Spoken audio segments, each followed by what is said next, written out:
గత వైసీపీ ప్రభుత్వంపై టీటీడీ మాజీ బోర్డు మెంబర్ ఓవి రమణ ఆగ్రహం వ్యక్తం చేశారు. టీటీడీ చరిత్రలో ఎన్నడూ లేని విధంగా సీబీఐ, ఏసీబీ, సిబిసిఐడి విజిలెన్స్ విచారణలు జరుగుతున్నాయని అన్నారు. వీటన్నిటికీ కారణం గత ప్రభుత్వం కాదా అని ప్రశ్నించారు. జగన్ ప్రభుత్వం చేసిన నిర్వాకం వల్లే ఈనాడు టీటీడీకి ఇలాంటి దుస్థితి ఏర్పడిందని ఆగ్రహం వ్యక్తం చేశారు. దానివల్ల కమ్యూనికేషన్ గ్యాప్ అధికారులకు, పాలక మండలి కావచ్చు, ఆలోచన రహితంగా చేసిన కార్యక్రమం కావచ్చు, దానివల్ల తప్పనిచ్చి అవినీతి కార్యక్రమాలు ఈ ఒక సంవత్సరం పాలక మండలి ఏర్పడినప్పుడు కానీ నాకు తెలిసి తిరుమల తిరుపతి దేవస్థానంకి వచ్చిన ఏ ఎగ్జిక్యూటివ్ ఆఫీసర్ కానీ అవినీతిపరుడు కాదు. అప్పటి నుంచి ఇప్పటి వరకు కూడా ఎగ్జిక్యూటివ్ ఆఫీసర్ ఎవరు కూడా అవినీతిపడినట్టు నేనైతే చూసింది లేదు. నేను ఎప్పుడే కానీ ఆ ప్రసక్తే లేదు. ఏ అధికారం తీసుకున్నా అప్పుడు మొదటి నుంచి చెప్పబట్టి ఇప్పటి వరకు చెప్పగలుగుతాను. ఇప్పుడు జరిగిన ఈ అవినీతి అన్ని స్క్రీన్ పైన రావడానికి కారణం ఎవరు? మీరు కాదా? మీ పరిపాలన చేసినట్టే కదా. నెయ్యి కుంభకోణం ఈరోజు సిఐడి, సిటీ, సుప్రీంకోర్టు చెప్పి సిబిఐ వాళ్ళు కూడా ఇన్వెస్టిగేషన్ చేసి ముద్దాలు తీసుకు లోపలికి వెళ్తాంటే కల్తీ జరిగిందని అది మీ పీరియడ్ కదా.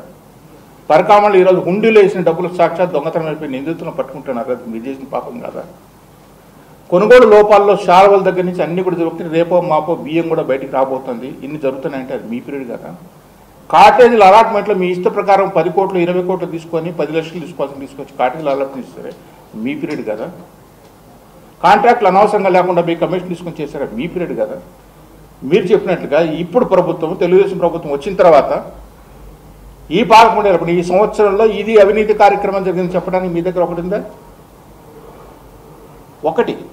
ఈ ఒక్కటి నేను చూపించగలిగినాను ఏదైనా ఒకటి ఉందా?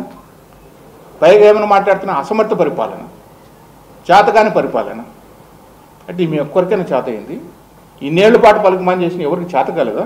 సరే, మీరు చేసిన సమర్థ పాలన ఏందో ఇప్పుడు చూస్తున్నారు కదా.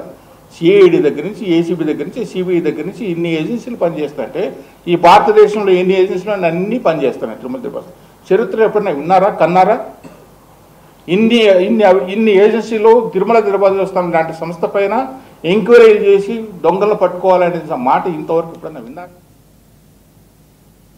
విశాఖపట్నంలో